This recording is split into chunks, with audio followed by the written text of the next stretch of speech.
Hey everyone, I know a name. My name's John, and now you know one too. Today we're going to be going over the song I Know a Name by Elevation Worship. This song's originally in the key of C, so that's where we're going to be playing it today. We're going to do the full playthrough right now, but afterwards we'll do a part-by-part walkthrough to help you guys get familiar with the song. But without any further ado, here is I Know a Name by Elevation Worship. Chorus 1, drums in.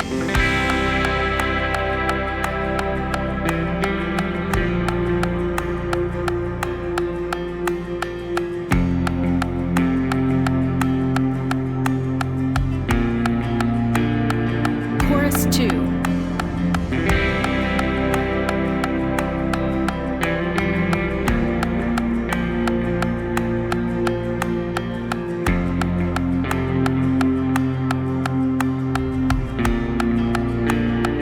Turnaround, breakdown. Verse 2, drums in.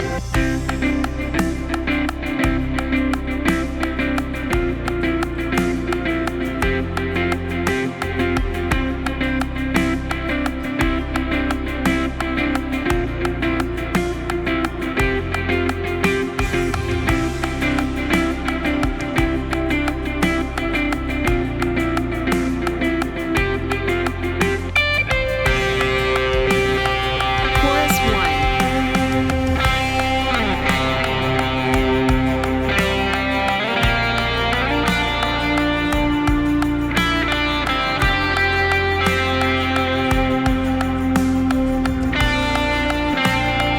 Chorus 2.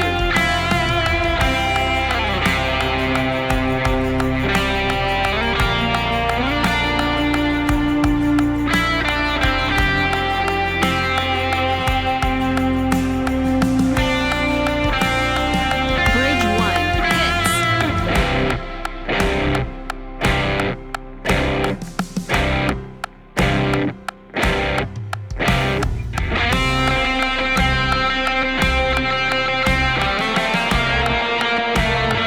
Bridge 1.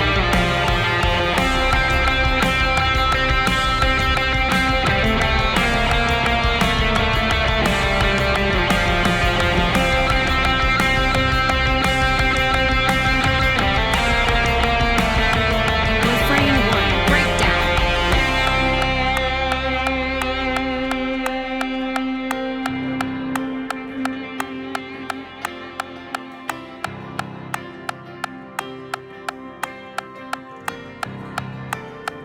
Bridge 2, hits.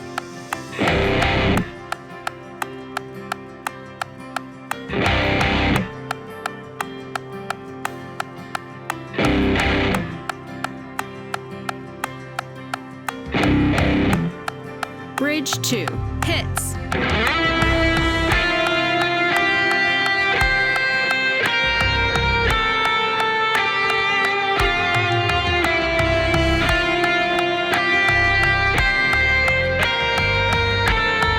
Bridge 2, slowly build.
is how you play I Know a Name. And now we're going to go over some of the specific parts to this song.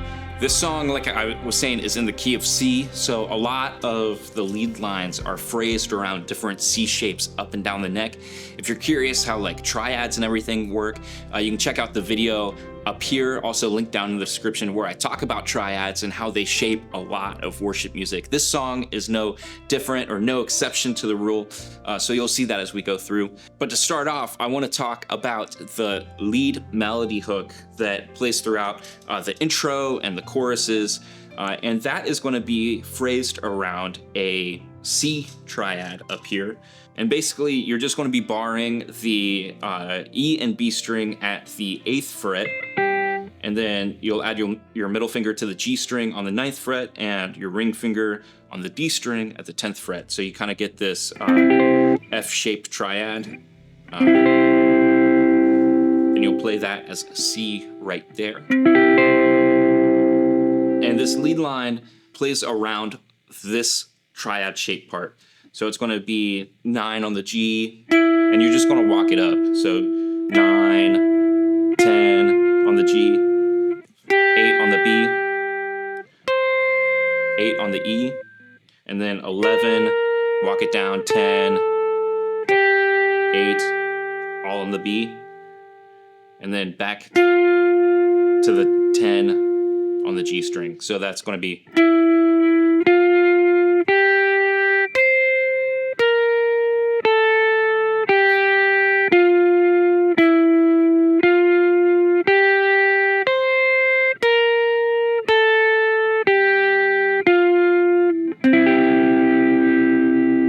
Next up, I want to talk about the very first chorus part.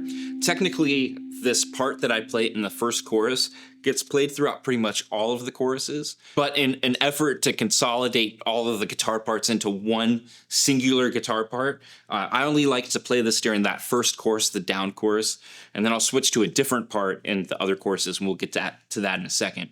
But you're strumming your open C chord all the way through, and you really want to make sure that you're hitting that open E. So don't like rest the palm of your index finger down and mute it. Like, make sure you let that E string ring out. So it's going to be, and then you're going to hammer on from the 2 on the D string, which is your E octave. You'll hammer that on to the 3, and then pick the open G string beneath it.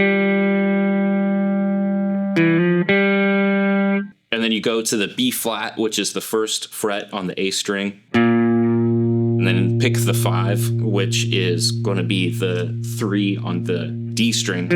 So, and then you'll do the same thing, just 1 string lower. So 1 on the E, and then 3 on the A. And then you'll play 1 on your A, again, going back to that B flat. But this time, you're going to hit your open D string, and then 1 on your E, so to that F. And then that just repeats. So all the way through it's...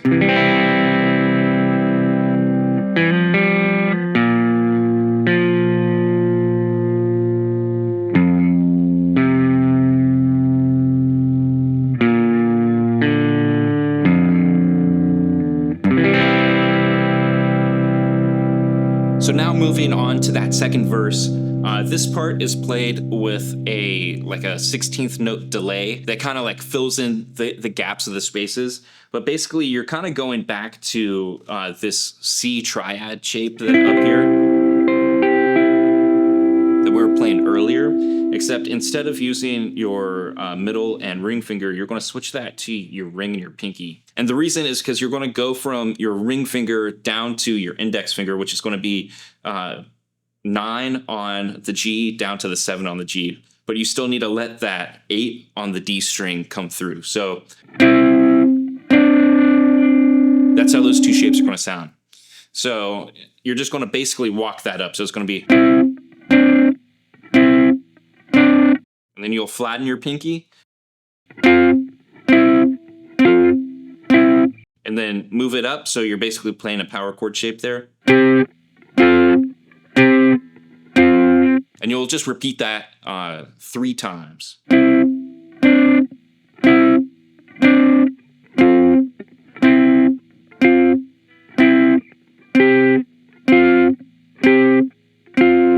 then on that last pass, you turn on your overdrive and you hit this. It's another C-shape triad. So how you would play like your D down here, you can take that same shape and move it up to your 12th fret. So it's basically a whole step lower. So D to C, but an octave higher. Except instead of playing it like this, you're going to make it a sus2 chord by playing the 10 on the E string with your index finger. And you're just going to pick through that. And then you'll move your index finger down to basically make that a power chord on the 10 on the D string. You could bar that if you want instead of moving your finger. Sometimes I just think it sounds a little cleaner that way. But you could bar it if you wanted to. And then that leads directly into that secondary guitar part for the next chorus that you'll play every time you play a chorus after that. Moving on to the chorus, that's going to be the 10 on the D that you just landed on, which is your C octave, and you're just going to slide that down kind of into oblivion. You just kind of let that note fade. But it directly goes into the lower octave C that you would be playing on your 3rd fret A string. So it's going to sound like... And then you're going to play the 5th of that chord, which is basically, your power chord, 5 on your D string. And you're going to walk that up to 8 on your D string, and then 12. So far that's... And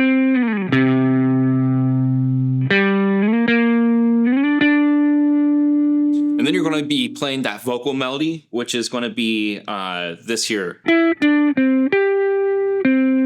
Which is going to be your 9 on the G, 12 on your D, down to 10, and then 12 on your G, and then back to the 10 on the D.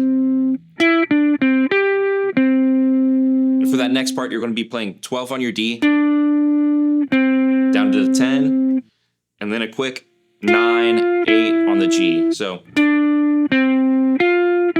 altogether, that chorus part sounds like this.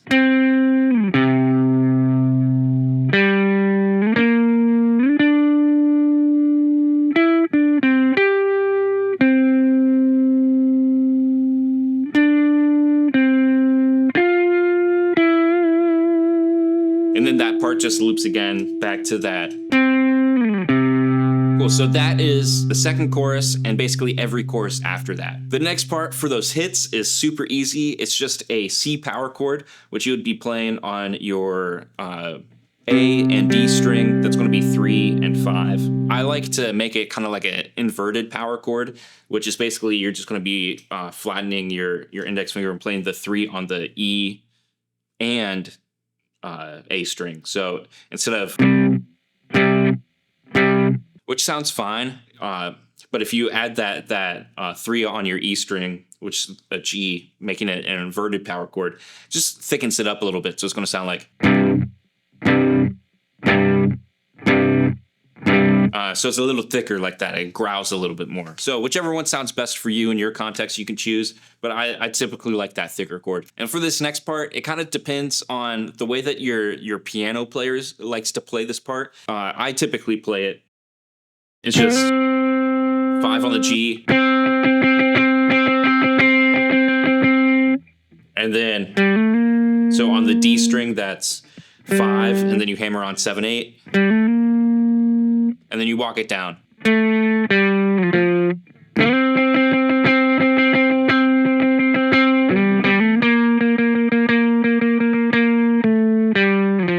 the reason why I do that is just because, one, it follows the vocal melody, but 2, that part comes back in later. So I think it's like a good symmetry there. But if you want to play it more accurate to the song, you would just, again, that's the 5 on the G, except you walk it up earlier, hold on the 7 for just a little bit, and then you make it a chromatic walk down by going to 6 on the D. So...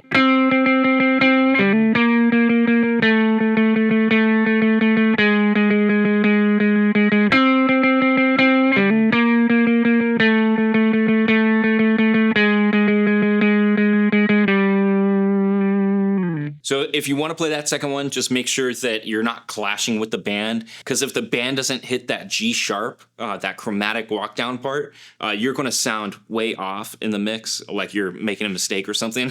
So just make sure that the rest of the band is on the same page with you if you do that second one. After that, there's a few different parts that just repeat itself. And then there are some parts that I like to do that aren't really in the original, but you can choose to do it if you would like. And that's just like a walk-up part that kind of leads back into that chorus one more time that I like to do. It kind of leads into that, just kind of gives it that one last melodic push to get back into that chorus. And that's going to be 5 on the G to the 9, and then you go back to 5 and then to the 10, but you're building while doing this. So it's going to be...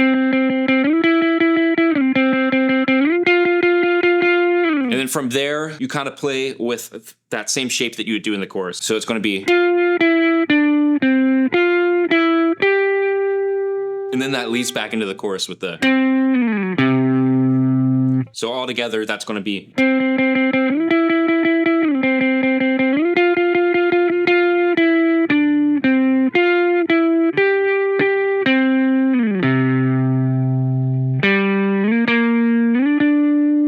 After that, the last new part is a part that, again, the guitarist doesn't really play in the original, but it's a part that I picked up from what the pianist was doing that I thought was really interesting.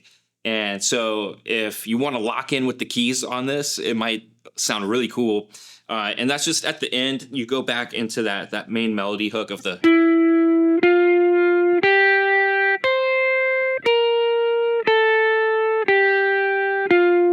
And then there's a part that there's like a little break where you do accents on the offbeat. So it's like the...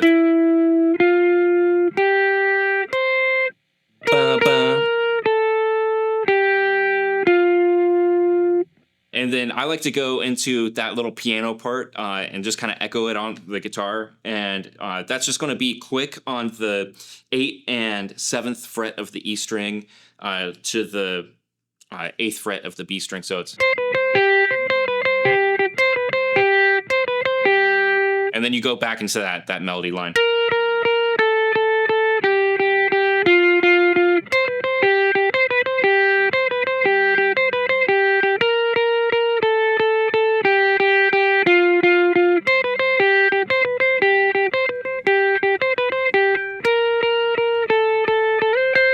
So this has recently been one of my favorite worship songs as of late because it's not just a testimonial song, it's also a teaching song. It teaches people the names of Jesus, and it's not just about what he can do, but it talks a lot about who he is. And I think it's rare to find a worship song that not just teaches, but it's also testimonial. It's also has a little bit of vertical worship in there, but also a bridge that is very declarative. It's something that you can speak over your life. And I think songs like that are very powerful when you're able to sing them from the platform. So I want to encourage you guys, as you were playing, as you were singing along, allow this to be a song that not just ministers to your heart, but also teaches the congregation, teaches them how to declare that chains are going to break over their life, declare that that God is sovereign over their life, declare that there is nothing more powerful than our Jesus, and allow that to be encouraging to you to play this song with confidence, to play this song with passion. I think that it is so important to be able to show people what it looks like to worship freely, that it's okay to jump up and down, that it's okay to, when the Holy Spirit gets inside of you, to just to worship with all abandon. And so I, again, just want to encourage you that when we're singing I Know a Name, think about the names of Jesus that have been a stronghold in your life. Think of the ways that you've gotten to know him personally. And as you're on stage performing this, allow those moments to be an overflow in your life to where people are able to receive from the way that God has ministered to you. We all have a story. We all have those moments where God has spoken to us personally, that God has revealed a new name. I think it's so interesting that every time the Israelites received a new side of God, they understood him in a new way, they gave him a new word, a new name, Jehovah Rapha, the God that heals. When they discovered, oh, our God, he can heal, they gave him a new name. I want you to really think about that. What names do you know him by? What new faces has he revealed to you in your life? And allow that personal spot, that intimate place that God has met you, to overflow into your worship. I hope this video has helped you not just learn the parts, but also feel confident and encouraged going into rehearsal and Sunday morning. This is a powerful song, and I know that God is going to use your gifts and your talents through it. But until next time, my name's John, and I'll see you guys in the next video.